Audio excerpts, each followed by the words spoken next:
ಜಾತೆ ಭಾರತ ತಾಯಿಯೇ ನಿನ್ನ ತನುಜಾತೆ ನಿನ್ನ ದೊಡ್ಡ ಮಗಳು ಕರ್ನಾಟಕ ಮಾತೆ ಅಂತ ಹೇಳಿ. ಅಂದ್ರೆ ನಮ್ಮ ನಮ್ಮ ಷಡಕ್ಷರಿ ಅಣ್ಣ ಹೇಳ್ತಾ ಇದ್ರು, ನದಿಗಳಿಗೆ ಹೆಣ್ಮಕ್ಳ ಹೆಸರು, ಎಲ್ಲ ದೇವಾನ ದೇವತೆಗಳು ಹೆಣ್ಮಕ್ಳು, ಧೈರ್ಯಲಕ್ಷ್ಮಿ, ಭಾಗ್ಯಲಕ್ಷ್ಮಿ, ಗೃಹಲಕ್ಷ್ಮಿ, ಎಲ್ಲ ಲಕ್ಷ್ಮಿ. ಯತ್ರ ನಾರ್ಯಸ್ತು ಪೂಜ್ಯಂತೆ ರಮಂತೆ ತತ್ರ ದೇವತಃ ಅಂತಾನು ಹೇಳ್ಬಿಟ್ರು.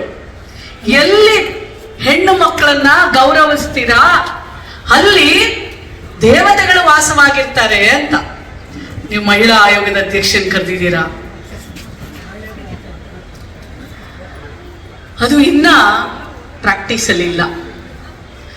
ಇವಾಗ ನೀವು ಕೈ ಎತ್ರಿ, ಎಷ್ಟು ಜನ ನಿಮ್ಮ ಮನೆಯಲ್ಲಿ ಗಂಡು ಮಕ್ಕಳು ಅಥವಾ ಗಂಡಂದಿರೋ ಗೌರವದಿಂದ ನಡ್ಕೊಂಡು ಮನೆಗೆ ಹೋಗಿದ ತಕ್ಷಣನೇ, ಏನವಾ ಊಟ ಮಾಡಿದ್ಯೇನವಾ, ನೀನು ಕಾಫಿ ತಗೊಂಡ್ಯಾ, ಇವತ್ ಕೆಲ್ಸ ಹೆಂಗಿತ್ತು, ಏನಾದ್ರೂ ತೊಂದರೆ ಆಯ್ತಾ, ಬಾ ಕುತ್ಕೋ, ಬಾ ನೀನು ದಡದ್ ಬಂದಿದ್ಯಾ, ಬಾಬಾ ಕುತ್ಕೋ, ನಾನೊಂದು ಕಪ್ ಕಾಫಿ ಮಾಡ್ಕೊಡ್ತೀನಿ ಅಂತ ಯಾರಾದ್ರೂ ಮನೆಯಲ್ಲಿ ಒಬ್ಬ ಗಂಡ್ ಮಗ, ಒಬ್ಬ ಇರ್ಬೋದು, ಒಬ್ರೋ ಇಬ್ರು, ಇದೇನವ ಇದು ಸುಳ್ಳ ನಿಜನ ಗೊತ್ತಾಗ್ಲಿಲ್ಲಲ್ಲಪ್ಪ, ಇದು ನನಗೆ ನಿಜನ ಕಾಫಿ ಮಾಡ್ಕೊಡ್ತಾರ ಮನೇಲಿ?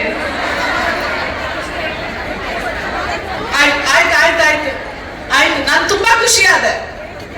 ಅಂದ್ರೆ ಮಹಿಳಾ ನೌಕರರ, ಸರ್ಕಾರಿ ನೌಕರರ ಮನೆಯಲ್ಲಿ ಅವರ ಮನೆಯವರು, ಅವರ ಗಂಡಂದಿರು ನಮ್ಮ ಹೆಣ್ಮಕ್ಳನ್ನ ಇಷ್ಟು ಪ್ರೀತಿ ಮಾಡ್ತಾರೆ, ನಮ್ಮ ತಾಯಂದಿರನ್ನ ಇಷ್ಟು ಗೌರವಿಸ್ತಾರೆ ಅಂದ್ರೆ ಮಹಿಳಾ ಆಯೋಗದ ಅಧ್ಯಕ್ಷಿಗೆ ಇನ್ನೇನು ಬೇಕಪ್ಪ, ಇನ್ನೇನು ಬೇಕಾಗಿಲ್ಲ. ಆದ್ರೆ ಒಂದು ಮಾತು ಸತ್ಯ, ಮಾತಾಡ್ಬೇಡ್ರವ ಪೊಲೀಸಮ್ಮ, ಸತ್ಯವಾಗ್ಲು ನಮ್ಮ ಪರ ಯಾರಾದ್ರೂ ಹೋರಾಟ ಮಾಡಿದ್ರೆ ಅದು 12ನೇ ಶತಮಾನದಿಂದ ಹಿಡ್ಕೊಂಡು ಬಸವಣ್ಣನವರು, ಅವರು ಪುರುಷರೇ. ತನ್ನ ಅತ್ತೆಗೆ ಚಿಕ್ಕ ವಯಸ್ಸಲ್ಲ ಗಂಡ ಸತ್ತೋಗ್ಬಿಡ್ತಾನೆ, ಕರ್ಕೊಂಬಂದು ಅಲ್ಲಿ ಕುಂಡಿಸ್ಬಿಟ್ಟು ಕೂದಲು ತೆಗಿತಾ ಇರ್ತಾರೆ. ಆ ಹೂವ ಎಲ್ಲ ಬಿಸಾಕಿ ಬಳೆ ಎಲ್ಲ ಒಡೆದು ಬಸವಣ್ಣ ಅವ್ರ ಅಪ್ಪನ್ನ ಕೇಳ್ತಾರೆ, ಯಾಕೆ ನನ್ನ ಅತ್ತೆಗೆ ಕೂದಲು ತೆಗಿತಾ ಇದ್ದಾರೆ? ಅವಾಗ ಅವ್ರ ಅಪ್ಪ ಹೇಳ್ತಾರೆ, ಅವಳು ಸೌಂದರ್ಯವಾಗಿ ಕಾಣಬಾರ್ದು, ಸೌಂದರ್ಯವಾಗಿ, ಗಂಡ ಇಲ್ಲ ಸತ್ತೋಗ್ಬಿಟ್ಟಿದ್ದಾನೆ, ವಿಧವೆ ಅವಳು, ಸೌಂದರ್ಯವಾಗಿ ಏನಾದ್ರೂ ಕಂಡ್ರೆ ಗಂಡಸರು ಕಣ್ಣು ಅವಳ ಮೇಲೆ ಬೀಳುತ್ತೆ, ಹಾಗಾಗಿ ಅವಳು ಕುರೂಪಿಯಾಗಿ ಕಾಣಬೇಕು. ಹಂಗಾಗಿ ಬಿಳಿ ಸೀರೆ ಉಡಿಸ್ಬಿಟ್ಟು ತಲೆಯಲ್ಲಿ ಮತ್ತೆ ಸಪ್ಪೆ ಊಟ ಕೊಡೋದು. ಯಾಕಂದ್ರೆ ಆ ತಾಯಿಗೆ ಯಾವ್ದು ಆಸೆ ಆಕಾಂಕ್ಷೆಗಳು ಬರಬಾರ್ದು. ನನಗೆ ಅರ್ಥ ಆಗುವಲ್ದು, ಗಂಡು ಮಕ್ಕಳದು ಕಣ್ಣು ಸರಿ ಇಲ್ಲ, ತಲೆಯಲ್ಲಿ ಕಾಮುಕ ಒಂದು ಭಾವನೆ, ಬಟ್ ತಲೆ ಬೋಡ್ಸೋದು ಹೆಣ್ಣು ಮಗಳಿಗೆ, ಇದು ಯಾವ ನ್ಯಾಯ? ಇದನ್ನು ಮೊದಲು ಪ್ರಶ್ನೆ ಮಾಡಿದ್ದು ಬಸವಣ್ಣ. ನಾವು ಅವರನ್ನ ನೆನಿಬೇಕು. ಯಾಕಂದ್ರೆ ಷಡಕ್ಷರಿ ಅವ್ರು ಮಾತಾಡ್ಬೇಕಾದ್ರೆ ನನ್ಗೆ ಅದೆಲ್ಲ ನೆನಪು ಬಂತು. ನೀವಿಲ್ದೆ ನಾವು ಇಲ್ಲ ತಮ್ಮ, ನೀವೆಲ್ಲರೂ ನಮ್ ಜೊತೆ ಇದ್ರೇನೆ. ಏನಂದ್ರೆ ದುರಂತ ಏನ್ ಗೊತ್ತಾ ಸಪ್ತಮಿ, ಈ ಪ್ರಪಂಚದಲ್ಲಿ 50% ನಾವು ತಾಯಂದಿರಿದೀವಿ, ಇನ್ನು 50% ಎಲ್ಲ ನಾವು ಹುಟ್ಟಿಸಿದ ಮಕ್ಕಳೇ, ಗಂಡು ಮಕ್ಕಳು, ನಾವು ಹುಟ್ಟಿಸಿರೋ ಮಕ್ಕಳೇ ಎಲ್ರು ಅಲ್ವಾ? ಏನ್ರಿ ತಮ್ಮ? ಅದೇ ಎತ್ತಿರೋ ಮಕ್ಕಳು, ಹುಟ್ಟಿಸಿರೋ ಮಕ್ಕಳು ಎಲ್ಲ ಒಂದೇನೆ, ಎಲ್ಲ ಒಂದೇ. ಹಾ, ಅದು ಅಂದ್ರೆ ನಾನೇನ್ ಹೇಳ್ತೀನಿ ಅಂದ್ರೆ, ಅದೇ ಗಂಡಸರಲ್ಲ ಅಂದ್ರೆ ಒಬ್ಬ ಗಂಡಸು, ಅವನಿಂದನೇ ದೌರ್ಜನ್ಯ ನಮ್ಮ ಮೇಲೆ. ಇದು ಯಾವ ನ್ಯಾಯನವ? ಇವತ್ತು ಬೆಳಗ್ಗೆ ಒಂದು ತಾಯಿ ಬಂದಿದ್ಲು. ಅವಳು 11 ವರ್ಷ ಇದ್ದಾಗ ಮಗಳಿಗೆ, ಮನೆಯಲ್ಲಿ ಮಾವ ಇರ್ತಾನೆ, ತಾಯಿಯ ಅಣ್ಣ ಆ ಮಗುವನ್ನ ಬಲಾತ್ಕಾರ ಮಾಡ್ತಾನೆ. ನಂತರದಲ್ಲಿ ಚೆಕಪ್ ಹೋದಾಗ ಗೊತ್ತಾಗುತ್ತೆ ಅವನಿಗೆ HIV ಇರುತ್ತೆ, ಏಡ್ಸ್ ಇರುತ್ತೆ. ಆ ಮಗಳು, ಆ ತಾಯಿ ನನ್ನ ಕಚೇರಿಗೆ ಬಂದು ಅವನಿಗೆ ಶಿಕ್ಷೆ ಕೊಡ್ಸೋಣ, ಆ ಮಗು ನನ್ನಲ್ಲಿ ಮಾತಾಡದೆ ಮೌನದಲ್ಲಿ ಕಣ್ಣಲ್ಲಿ ನೀರ್ ಹಾಕ್ತಾ ನನ್ನನ್ನು ಪ್ರಶ್ನೆ ಮಾಡ್ತಿತ್ತು, ನೀನ್ ಎಲ್ರಿಗೂ ಶಕ್ತಿ ತುಂಬ್ತಿಯಲ್ಲವಾ, ನನ್ ಬದುಕು ಏನ್ ಮಾಡ್ತೀಯ ನೀನು ಅಂತ. ಆ ಮೊಮೆಂಟ್ಸ್ ಬಂದಿದೆ. ಮತ್ತೆ ಬಲಾತ್ಕಾರ ಮಾಡೋರು ಬೇರೆಯವ್ರು ಯಾರು ಅಲ್ಲ, ಗಂಡ್ಸೆ. ಮತ್ತೆ ಅದು ಯಾರಾಗಿರ್ತಾರೆ ಗೊತ್ತಾ? ಹತ್ರದ ಸಂಬಂಧಿನೇ ಆಗಿರ್ತಾನೆ 99 ಭಾಗ. ನೀವೆಲ್ಲ ಯಾಕೆ ಈ ಮಾತು ಮಹಿಳಾ ಆಯೋಗದ ಅಧ್ಯಕ್ಷ ಈ ಕಾರ್ಯಕ್ರಮದಲ್ಲಿ ಹೇಳಕ್ ಇಷ್ಟಪಡ್ತೀನಿ ಅಂದ್ರೆ, ನೀವೆಲ್ಲ ಮಕ್ಕಳನ್ನ ಇನ್ನೊಬ್ಬರ ಮೇಲೆ ಬಿಟ್ಟು, ಇನ್ನೊಬ್ಬರ ಜವಾಬ್ದಾರಿ, ಇದು ನಮ್ಮ ಮಾವ, ಇದು ನಮ್ಮ ಚಿಕ್ಕಪ್ಪ, ಇದು ನಮ್ಮ ಸಂಬಂಧಿಕರು, ನಮ್ಮ ನೆಂಟರು, ನಮ್ಮ ಇಷ್ಟರು, ನಮ್ಮ ಬಂಧು ಬಳಗ, ನಮ್ಮ ಪಕ್ಕದ ಮನೆಯವರು ಅಂತ ಬಿಟ್ಟು ಬರ್ತೀವಿ. ಆದ್ರೆ ನೋಡ್ರವ, ನಾನು ನಿಮ್ಮಂಗೆ ತಾಯಿ ಬಹಳ ಜಾಗೃತಿಯರಾಗಿವೆ. ಅತ್ಯಾಚಾರ, ಲೈಂಗಿಕ ಕಿರುಕುಳ ನಿಮ್ಮ ಮನೆಯಲ್ಲಿ ಯಾವ್ದಾದ್ರು ಹೆಣ್ಣು ಮಕ್ಕಳಿಗೆ ಆಗ್ಬೇಕು ಅಂತಂದ್ರೆ ಇವ್ರೆಲ್ಲರಿಂದಾನೇ ಆಗೋದು. ಯಾರೋ ಒಬ್ಬ ಗೊತ್ತಿಲ್ದಿರೋನ್ ಬಂದು ಮಾಡೋದು ಮಾಡ್ತಾನೆ, ಆದ್ರೆ ಬಹಳ ಕಡಿಮೆ. ಹಾಗಾಗಿ ನನ್ನೆಲ್ಲಾ ತಾಯಂದಿರಿಗೂ ನಿಮ್ಮ ಮನೆಯ ಮಕ್ಕಳನ್ನ ಸುರಕ್ಷಿತವಾಗಿ ಕಾಪಾಡೋದು ನಿಮ್ಮೆಲ್ಲರ ಜವಾಬ್ದಾರಿ. ಅದಕ್ಕೆ ಸಂಪೂರ್ಣವಾಗಿ ಅವರ ಮನೆಯವರು, ಗಂಡಸರು, ಅವರ ಒಂದು ಸಹಕಾರ ಇದಕ್ಕೆ ಬಹಳ ಮುಖ್ಯ. ಎಲ್ಲದಕ್ಕೂ ಮಾತಿಗೆ ಮುಂಚೆ ಅವ್ರ ತಾಯಿ 24 ಗಂಟೆ ಮನೆಯಲ್ಲೇ ಇರಲ್ಲ, ನೀ ಏನ್ ಮಾಡ್ತೀಯಪ್ಪ? ಸೊ ಹೆಂಡತಿನ ಬ್ಲೇಮ್ ಮಾಡೋದು ಬೇಡ. ಬಸವಣ್ಣನವರು ಅವ್ರ ಅಕ್ಕ ಬರ್ತಾಳೆ, ಹೇಳ್ತೀನಿ ಯಾರು ಮದುವೆ ಮಾಡ್ಕೊಂಬರದೆ, ಅಮ್ಮ ಹೇಳ್ತಾಳೆ, ಅದ್ರಲ್ಲೂ ಹೆಣ್ಣು ಮಗಳ ಪಾತ್ರ ನೋಡು, ನನ್ನ ಕೈ ಕಾಲೆಲ್ಲ ಬಿದೋಗ್ತಾ ಇದಾವೆ, ಯಾವಾಗ್ಲೂ ಮದುವೆ ಮಾಡ್ಕೊಂಬರದ್ ನೀನು? ಯಾಕೆ ಅವನಿಗೆ ಅಡಿಗೆ ಮಾಡ್ಕೊಡಕ್ ಆಗುದಿಲ್ವಾ? ಹೆಂಡತಿನೇ ಬರ್ಬೇಕಾ? ಅಂದ್ರೆ ಫಸ್ಟ್ ನಮ್ಮ ಮನಸ್ಥಿತಿ ತಪ್ಪು. ಅಂದ್ರೆ ನೀವು ಹೆಂಡತಿನ ಮನೆಗ್ ಮಾಡ್ಕೊಂಬರದೆ ಅಡಿಗೆ ಮಾಡಕ್ಕೆ, ಮಕ್ಕಳು ನುಟ್ಟಿಸಕ್ಕೆ, ನಮ್ ಸೇವೆ ಮಾಡಕ್ಕೆ ಅಂತ ಮೊದಲೇ ರಬ್ಬರ್ ಸ್ಟಾಂಪ್ ಹಾಕ್ಬಿಟ್ಟಿರ್ತೀರ. ಇದು ತಪ್ಪು. ಇದು ಬದಲಾವಣೆ ಆಗಬೇಕು. ಅವಳು ನಮ್ಮ ಹಾಗೆ, ನೀವು ಸಹಕಾರ ಮಾಡಿ, ನಾವು ಸಹಕಾರ ಮಾಡ್ತೀವಿ. ಸುಪ್ರೀಂ ಕೋರ್ಟ್ ಆಲ್ರೆಡಿ ಮೊನ್ನೆ ವರದಿ ಮಾಡಿದೆ, ಮನೆ ಕೆಲ್ಸಕ್ಕೆ ಅಂತ ಹೆಣ್ಣು ಮಕ್ಕಳನ್ನ ಮದುವೆ ಆಗಂಗಿಲ್ಲ, ಮನೆ ಕೆಲ್ಸನೇ ಅವ್ರ ಜವಾಬ್ದಾರಿ ಅಂತ ಹೇಳಂಗಿಲ್ಲ. ನೀವು ಸಹ ಅಷ್ಟೇ ಭಾಗವಹಿಸ್ಬೇಕು. ಜವಾಬ್ದಾರಿ ಅಲ್ಲ, ಭಾಗವಹಿಸ್ಬೇಕು. ಈಗ ಕಾನೂನಾಗಿದೆ. ಎರಡನೇ ಅವರು ನೆನೆಸ್ಕೋಬೇಕಾಗಿರೋದು ಡಾಕ್ಟರ್ BR ಅಂಬೇಡ್ಕರ್. ಎಲ್ರು ಏನೇ ಹೇಳಿದ್ರು ಗೊತ್ತಾ ನಮ್ಗೆ? ಹೊಡಿತಾನೇನವ, ಅವನ್ ಯಾರನ್ನ ಇಟ್ಕೊಂಡವನ ಹೊಡಿತಾನ, ಬುದ್ಧಿ ಕಲ್ಸು, ಅಡ್ಜಸ್ಟ್ ಮಾಡ್ಕೊಂಡು ಹೋಗು. ದಿನ ಕುಡ್ದು ಹೊಡಿತಾನ, ಇವತ್ತು ಹೊಡಿತಾನೆ, ಆಮೇಲೆ ಕೈ ಕಾಲೆಲ್ಲ ಗಟ್ಟಿಗೈತೆ ಹೊಡಿತಾನೆ, ಆಮೇಲೆ ಅವನ್ ಅವಾಗೇನು ಮಾಡಲ್ಲ. ನೀ ಅಡ್ಜಸ್ಟ್ ಮಾಡ್ಕೊಂಡು ಹೋಗವ. ನೀ ಹತ್ಕೋತಿಯಾ, ಎಷ್ಟು ಅಳ್ತೀಯ ಹತ್ಕೊಂಡ್ಬಿಡು, ಮನ್ಸೆಲ್ಲ ಹಗುರ ಆಗ್ಬಿಡ್ಲಿ. ಇದನ್ನೇ ಹೇಳ್ಕೊಂಡು ಬಂದ್ರು. ಹೀಗೆ ನಮ್ಮ ಹೆಣ್ಮಕ್ಳು ಬಂದ್ರು, ಸಾಯೋವರೆಗೂ ಒಡಗಿಸ್ಕೊಂಡ್ರು. ಅವ್ನಿಗೆ ಎಷ್ಟೇ ಅನೈತಿಕ ಸಂಬಂಧ ಇದ್ರು ಸುಮ್ಮನೆ ಇದ್ರು, ಇಟ್ಕೊಂಡವಳು ಮನೆಗೆ ಬಂದ್ರು, ಕಟ್ಕೊಂಡವಳು ಒಂದ್ ಕಡೆ ಮೂಲೆಯಲ್ಲಿದ್ರು. ಇದಕ್ಕೆಲ್ಲ ಕಡಿವಾಣ ಹಾಕಿದ್ದೆ ಡಾಕ್ಟರ್ BR ಅಂಬೇಡ್ಕರ್. ಅವರನ್ನ ನೆನಪು ಮಾಡ್ಲಾರ್ದೆ ಯಾವುದು ಮಹಿಳಾ ದಿನಾಚರಣೆ ಅರ್ಥಪೂರ್ಣ ಇಲ್ವೇ ಇಲ್ಲ. ಅಂಬೇಡ್ಕರ್ ಹೇಳ್ತಾರೆ, ನೋಡಪ್ಪ, ನೀನ್ ಇನ್ನೊಂದು ಮದುವೆ ಆಗ್ಬೇಕು ಅಂದ್ರೆ ಕಾನೂನು ಪ್ರಕಾರ ವಿಚ್ಛೇದನ ಕೊಡ್ಬೇಕು. ನೀನು ವಿಚ್ಛೇದನ ಕೊಡೋದಲ್ಲ, ನೀನ್ ಹೆಂಡತಿ ಒಪ್ಕೋಬೇಕು. ಬರೀ ಒಪ್ಕೊಳ್ಳೋದಲ್ಲ, ಅವಳು ಬದುಕಿರೋವರೆಗೂ ಮೇಂಟೆನೆನ್ಸ್ ಕೊಡಬೇಕು. ಕಾನೂನುಗಳನ್ನೆಲ್ಲ ಮಾಡಿದಾಗ ಇದಕ್ಕೆಲ್ಲ ಬಿಗಿ ಬಂದೋಬಸ್ತು ಬಂತು. ಇಲ್ದಿದ್ರೆ ಅವಾಗಿನ ಕಾಲದಲ್ಲಿ ಕೇಳ್ರಿ, ಆ ಊರಿಗೋದ ಒಬ್ಬಳನ್ನ ಮಾಡ್ಕೊಂಡ, ಈ ಊರಿಗೋದ ಇನ್ನೊಬ್ಬಳನ್ನ ಮಾಡ್ಕೊಂಡ, ಈ ತರ ಎಲ್ಲ ಇದೆ.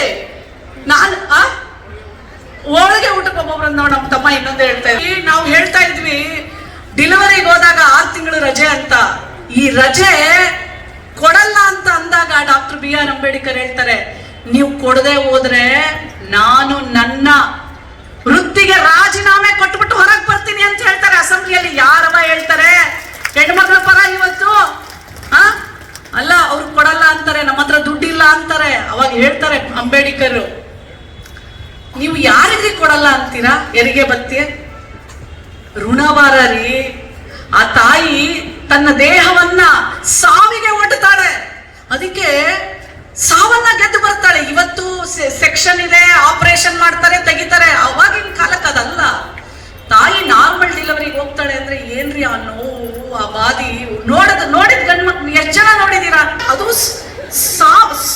ಸಾವನ್ನ ಗೆದ್ದು ಬರೋದವ್ವ, ಅದು ಸುಮ್ಮನೆ ಎಷ್ಟು. ಅವಾಗ ನೋಡಿ, ಈಗ ಮೆಟರ್ನಿಟಿ ಡೆತ್ ಕಡಿಮೆ ಆಗಿದೆ, ತಾಯಂದಿರ ಸಾವು ಕಡಿಮೆ ಆಗಿದೆ. ಅವತ್ತಿಗೆ ಸಾವು ಜಾಸ್ತಿ, ಯಾಕಂದ್ರೆ ಆ ನೋವಲ್ಲೇ ಸತ್ತೋಗ್ಬಿಡ್ತಾಳೆ. ಅಷ್ಟು ದೊಡ್ಡ ನೋವ್ರಿ.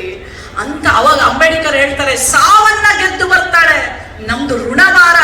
ಆ ಋಣಭಾರವನ್ನ ಅವಳಿಗೆ ಹೆರಿಗೆ ಭತ್ಯೆ ಕೊಟ್ಟು ಬಾರವ, ಮತ್ತೆ ನಿನಗೆ ಕೆಲಸ ಕೊಡ್ತೀನಿ ಬಾರವ ಅಂತ ಹೇಳ್ಬಿಟ್ಟು ನೀವು ಕೊಡಬೇಕು ಅಂತ ಹೇಳ್ತಾರೆ ಅಂಬೇಡ್ಕರ್. ಅಲ್ಲಿಂದ ಪ್ರಾರಂಭ ಆಗಿದ್ದು ಇವತ್ತು ಹೆರಿಗೆ ಭತ್ಯೆ, ಇವತ್ತು ಇಲ್ಲಿವರೆಗೂ ಬಂದಿದೆ. ಅವ್ರ ನೆನೆಸ್ತಾ ಇದ್ರೆ ಈ ಕಾರ್ಯಕ್ರಮ ಸಂಪೂರ್ಣ ಆಗತ್ತೇನ್ರವಾ? ಇಲ್ಲ ಅಲ್ವಾ? ಎಂಥದ್ರಲ್ಲಿ ನಾವು ಇದ್ವಿ ಅಂತಂದ್ರೆ, ತಳ ಸಮುದಾಯ, ತಳ ಜಾತಿ ಹೆಣ್ಣು ಮಕ್ಕಳು ಎದೆ ಮೇಲೆ ಬಟ್ಟೆ ಹಾಕೊಳ್ಳಂಗಿರ್ಲಿಲ್ಲ, ಎದೆ ಮೇಲೆ ಬಟ್ಟೆ ಹಾಕೊಳ್ಳಂಗಿರ್ಲಿಲ್ಲ. ನಾವು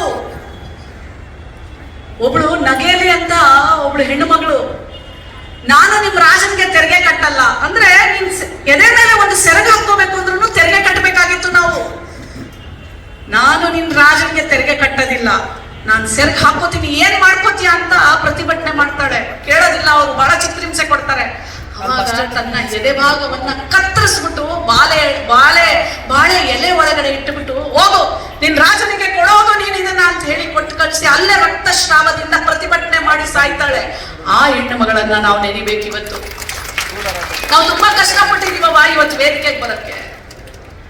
ಇವತ್ತು ವೇದಿಕೆ ತನ ಬರೋದಿಕ್ಕೆ ಬಹಳ ಕಷ್ಟಪಟ್ಟಿದೀವಿ. ಹೆಣ್ಣು ತುಂಬಾ ಹೋರಾಟದಿಂದ ಬಂದಿದ್ದಾಳವ. ನಮ್ಮನ್ನ ಗಂಡ ಸತ್ತೋಗ್ಬಿಟ್ರೆ ಕೈ ಕಾಲು ಕಟ್ಟಾಕ್ಬಿಟ್ಟು ಗಂಡನ್ನ ಸುಡ್ತಾ ಇರ್ತಾರಲ್ಲ ಚಿತೆ, ಆ ಚಿತೆ ಒಳಗೆ ಎತ್ತ ಹಾಕ್ಬಿಡೋರು ನಮ್ಮನ್ನ, ನೀನು ಅವನ ಜೊತೆನೆ ಹೋಗ್ಬೇಕು ಅಂತೇಳಿ. ಅಲ್ಲಿಂದ ಬಂದಿದೀವವ ಹೋರಾಟ ಮಾಡ್ಕೊಂಡು. ಕೂದಲು ತೆಗಿತೀವಿ. ಇವತ್ತಿಗೂ ನಮ್ಮ ತಾಯಿ ನನಗೆ ನೆನಪಿದೆ, ನಮ್ಮ ತಂದೆ ಸತ್ತಾಗ ಆ ಗುಡಿ ಮೇಲೆ ಬಳೆ ಒಡಿಸಿ ಕುಂಕುಮ ಹರಿಸ್ಬೇಕಾದ್ರೆ ನಾನು ಹೇಳ್ತೀನಿ, ಅಮ್ಮ ಅದೆಲ್ಲ ಬೇಡ ಅಂತ, ಮಾಡಬಾರ್ದು ಅಂತ. ಈಗಲೂ ಎಲ್ಲಾರ ಮನೇಲೂ ಆ ಪದ್ಧತಿ ಇದೆ. ವಿಧವೆಗಂತೂ ಇನ್ನೊಂದು ಮದುವೆ ಮಾಡಿದ್ರೆ ಮುಗ್ದೇ ಹೋಯ್ತು. ಗಂಡು ಮಕ್ಳಲ್ಲ, ಹೆಣ್ಣು ಮಕ್ಳೇ ಸಾಯಿಸ್ಬಿಡ್ತಾರೆ. ಓ ಇನ್ನೊಂದು ಮಾಡ್ಕೊಂಡ್ಬಿಟ್ರು, ಓ ಗಂಡ ಇಲ್ವಲ್ಲ ಇನ್ನೊಬ್ಳು ಇಟ್ಕೊಂಡ್ಬಿಟ್ಟು. ಫಸ್ಟ್ ನಾವು ಬದಲಾಗಬೇಕವ. ನಮ್ಮಲ್ಲಿ 2 ತರ ತೋಳ ಇರುತ್ತೆ. ಎಷ್ಟು ತರ? 2 ತರ. ಒಂದು ತೋಳ ಇನ್ನೊಬ್ಬರನ್ನ ಕಂಡ್ರೆ ಅಸೂಯೆ, ಹೊಟ್ಟೆ ಉರಿ, ಕೋಪ, ಅಹಂಕಾರ. ಇನ್ನೊಂದು ತೋಳಕ್ಕೆ ಪ್ರೀತಿ, ಸಹನೆ, ಕರುಣೆ, ಸಹಾನುಭೂತಿ, ಸಹಕಾರ, ಮಮತೆ, ಮಮಕಾರ ಎಲ್ಲವೂ ಇರುತ್ತೆ. ನಾವು ಯಾರಿಗೆ ದಿನ ಜಾಸ್ತಿ ಊಟ ಹಾಕ್ತೀವಿ ನೋಡಿ, ಆ ವ್ಯಕ್ತಿತ್ವಕ್ಕೆ ನಾವು ರೂಪುಗೊಳ್ತೀವಿ. ನಾನು ನಮ್ಮ ತಾಯಂದ್ರಿಗೂ ನಮ್ಮ ಹೆಣ್ಣು ಮಕ್ಕಳಿಗೆಲ್ಲ ಹೇಳ್ತೀನಿ ಕೇಳಿ. ಸಹಾಯವಾಣಿ ಬಂದು 181. ನೀವು ಯಾವುದೇ ಕಷ್ಟದಲ್ಲಿ ನೋಡಿ, ಇಲ್ಲಿ ಯಾರೋ ಹೇಳ್ತಿದ್ರು, ಯಾರೋ ಒಂದು ಮೊಬೈಲ್ ಹಿಡಿತಾನೆ ಬಂದ್ಬಿಟ್ಟು ರೆಕಾರ್ಡ್ ಮಾಡ್ತಾನೆ ಅಂತ, ಇಮಿಡಿಯೇಟ್ಲಿ ನೀವು ಯಾರಿಗೆ ಫೋನ್ ಮಾಡ್ಬೇಕು ಗೊತ್ತೇನ್ರವ? 181 ಕಳಿಸ್ತಾರೆ ಪೊಲೀಸ್. ಅವ್ರ ಮಾವನ್ನ ಕೊಡ್ತಾರೆ ನಿಮಗೆ ಫ್ರೀ ಆಗಿ ಲಾಯರ್. ಪ್ರತಿಯೊಂದು ಸಹಾಯ ಮಾಡೋದೇ ಮಹಿಳಾ ಸಹಾಯವಾಣಿನವ. ಯಾರಿಗೆ ಏನೇ ತೊಂದರೆ ಆಗಲಿ, ನಿಮ್ಗೆ ಇರಕ್ ಮನೆ ಇಲ್ಲ, ಗಂಡ ಮನೆಯಿಂದ ಅಡ್ಡುಬಿಟ್ಟ ಅನ್ಕೊಳ್ಳಿ, ನಿಮ್ಗೆ ಮನೆ ಸಹ ಕೊಡ್ತೀವಿ ಇರಲಿಕ್ಕೆ. Shelter, home shelter, state home, Swadhar, ಶಕ್ತಿ ಕೇಂದ್ರ, ಇದೆಲ್ಲ ಸರ್ಕಾರದವ. ನೀವು ತಿಳ್ಕೋಬೇಕಾ ಬೇಡ್ವಾ? ತಿಳ್ಕೋಬೇಕಾ ಬೇಡ್ವಾ? ನಿಮ್ಗೆ ಏನಾದ್ರೂ ತುರ್ತು ಯಾರೋ ಒಬ್ರು ನಿಮಗೆ ಬಡಿತಾ ಇದಾರೆ, ಹೊಡಿತಾ ಇದಾರೆ, ಮನೇಲಿ ಏನೋ ಒಬ್ಬ ಕಾಟ ಕೊಡ್ತೀನಿ, ನಿಮ್ ಹಿಂದೆ ಫಾಲೋ ಮಾಡ್ತಾ ಇದ್ದಾನೆ, ಇಮ್ಮಿಡಿಯೇಟ್ಲಿ ನಿಮಗೆ ಸಹಾಯ ಬೇಕು. ಯಾವ ನಂಬರ್ಗೆ ಮಾಡ್ತೀರಾ?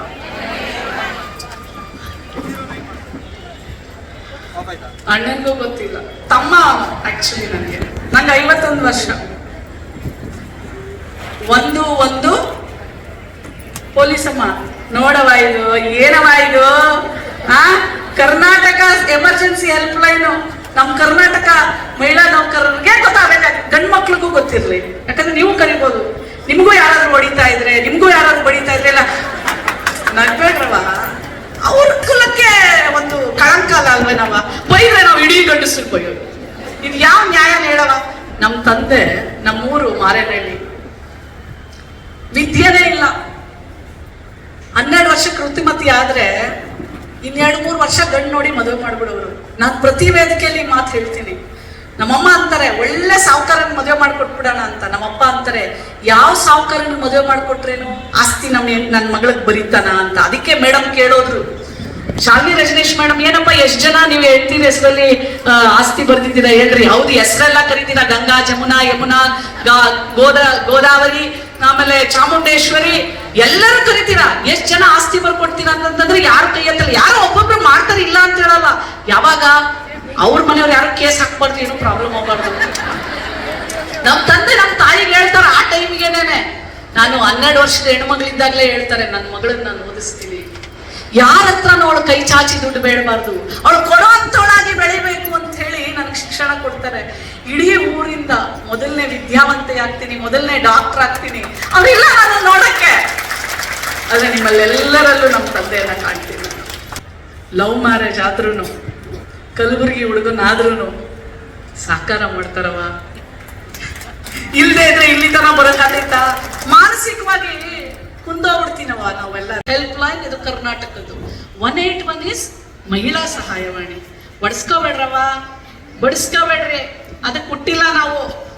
ಒಂದೇ ಒಂದು ನನಗೆ ಆಯೋಗದ ಅಧ್ಯಕ್ಷಕ್ಕೆ ಬಿಟ್ರೆ ಇಡೀ ದಿನ ಮಾತಾಡ್ತೀನಿ, ಯಾಕಂದ್ರೆ ಅಷ್ಟೊಂದು 2 ಶೂಸ್ ಅರ್ದಿದ್ದು ನಾನು ಮಹಿಳಾ ಆಯೋಗದ ಅಧ್ಯಕ್ಷೆ ಆದ್ಮೇಲೆ. ಒಂದು ರಾಯಚೂರು IB ಬಿಟ್ಬಿಟ್ಟು ಬಂದೆ, ಇನ್ನೊಂದು ನಮ್ಮ ದಾವಣಗೆರೆಯಲ್ಲಿ ಬಿಟ್ಬಿಟ್ಟು ಬಂದೆ. ಅಲ್ಲೇ ಅರ್ಧೋಗ್ಬಿಟ್ವು. ಅವಾಗ್ಲೇ ಗೊತ್ತಾಗಿದ್ದು, ಹಿಂಗ್ ಓಡಾಡಿದ್ರೆ ಚಪ್ಪಲಿನೂ ಸವಿತವೆ, ಶೂಸ್ ಹರಿತವೆ ಅಂತ. ಅಲ್ವೇ ನಾವ ಕಡೆಯದಾಗಿ ಯಾವುದೇ ಶೋಷಣೆ ಆದ್ರೆ ನಿಮ್ಮ ಮೇಲೆ ಧ್ವನಿ ಎತ್ರಿ, ಪ್ರತಿಭಟಿಸಿ. ಇಲ್ಲ ಏನಾಗುತ್ತೆ ಗೊತ್ತಾ, ಇವತ್ತು ಮಾಡ್ತಾರೆ, ನಾಳೆ ಮಾಡ್ತಾರೆ, ನಾಡಿದ್ದು ಮಾಡ್ತಾರೆ, ಆಚೆ ಸಾಯೋವರೆಗೂ ಮಾಡ್ತಾರವ. ಕಡೆಗೆ ಒಂದಿನ ರೋಡಿಗೆ ಕರ್ಕೊಂಬಂದು ಕುಡುಗೋಲು ಇಟ್ಕೊಂಡು ಕತ್ತರಿಸ್ಬಿಡ್ತಾರೆ. ಮೊನ್ನೆ ಗುಲ್ಬರ್ಗದಲ್ಲಾಯ್ತು. ಗಂಡ ಹೆಂಡತಿ ಇಬ್ರು ಜಗಳ ಆಡ್ತಿರ್ತಾರೆ. ಷಡಕ್ಷರಿ ಅವರೇ ಇದನ್ನ ಕೇಳ್ಬೇಕು ನೀವು. ಜಗಳ ಜಗಳ ಜಗಳ ದಿನಾ ಬರೋದು, ಹೊಡೆಯೋದು, ಅಡ್ಜಸ್ಟ್ ಮಾಡ್ಕೊಂಡು ಹೋಗ್ತಿರ್ತಾಳೆ. ಒಂದ್ಸಲ ಏನಕ್ಕೋ ಜಗಳ ಆಗುತ್ತೆ, ಕುಡಿದು ಬಂದಿರ್ತಾನೆ. ಸೀದಾ ಎಳ್ಕೊಂಡು ಕಾರಲ್ಲಿ ಹಾಕೊಂಡು ಕರ್ಕೊಂಬಂದು ರೋಡಲ್ಲಿ ಕುಡುಗೋಲು ಇಟ್ಕೊಂಡು ಕತ್ತು ಕುಯ್ತಾನವ.